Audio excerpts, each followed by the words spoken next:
I just finished running 5 kilometers, 3 miles in about 32 minutes. There's agreements that we all have. I've been running 10 minutes every day, thinking I'm doing really good. Then I decided I'm gonna break that agreement. I broke it, ran 30 minutes. I was planning to do 45, but came all the way up to 30. That's 3 times more than what I usually do. Aim high. Don't let your beliefs stop you. You don't know what you're capable of. Do the most. Do your best every time. I'm coming up to the last agreement that I made with myself, which was 3 miles. That's me hitting the ceiling. I'm about to break through it. There it goes. We're at 3.02 miles now.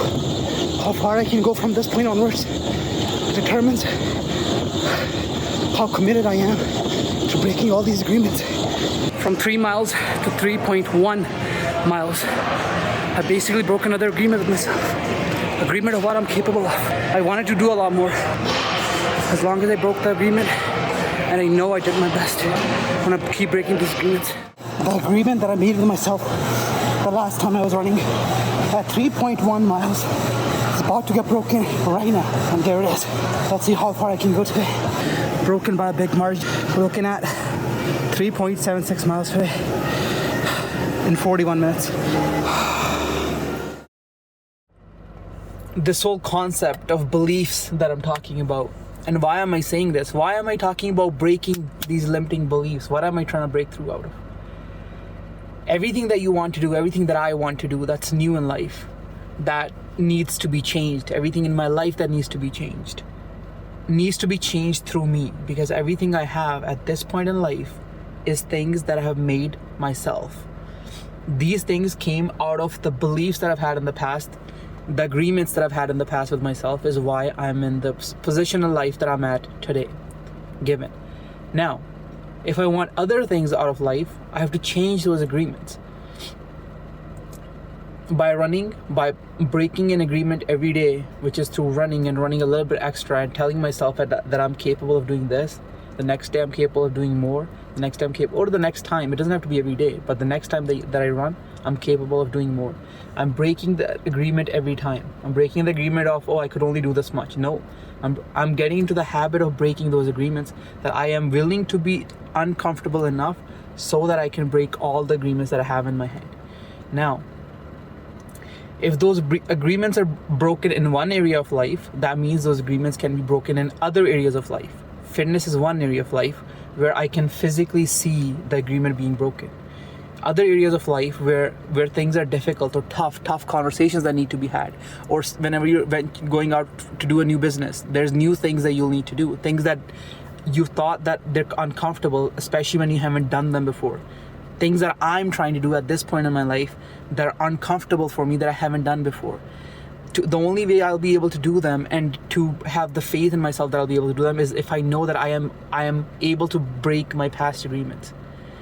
So building a habit of doing things that are uncomfortable, things that take us out of our comfort zone and make us think, this is not something that I do, I can't do this. Starting with 10 minutes of running and getting up all the way up to 40 minutes today, which is 4 times more, and on the 4th day, that means there was all this potential already sitting there, and I just wasn't utilizing it. Now when I'm past it, I can look back and I was able to do all that.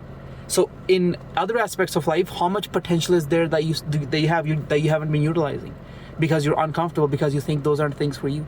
That's the questions you gotta ask yourself. And when you keep asking yourself those questions, then over time you'll start realizing, there's all this stuff that I could have done, and I was just holding myself back. And why was I holding myself back? Why don't we to experience life at a progressively exciting level?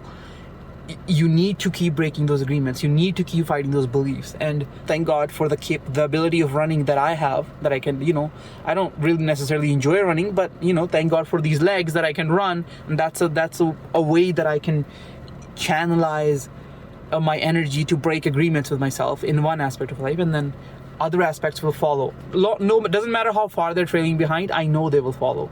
So run, lift more, do more with whatever you're trying to do, and do your best every time. And always know that there's so much more. I know for a fact that even I could have done a lot more than what you see in these videos. I could have probably gone 2 hours if I really wanted to, but I just did this much because my goal was to break these agreements, and I will progressively break those agreements, because you also have to be smart. You can't just break your body, obviously, right? Yeah. So this is a message that I wanted to give out today, and maybe repeat it, maybe listen to it again, and it'll help you make more sense of it. We also have a podcast now where I put out these messages with like even more depth and detail. It's called Wise and Wild. I'll put the link in the description, and these ideas and concepts that I think of, things the way that I understand life, I'm gonna be talking about that on the podcast with my co-host. So make sure you check that out too, because I think that'll be very beneficial to a lot of people. Yeah. Gnarly. Peace out.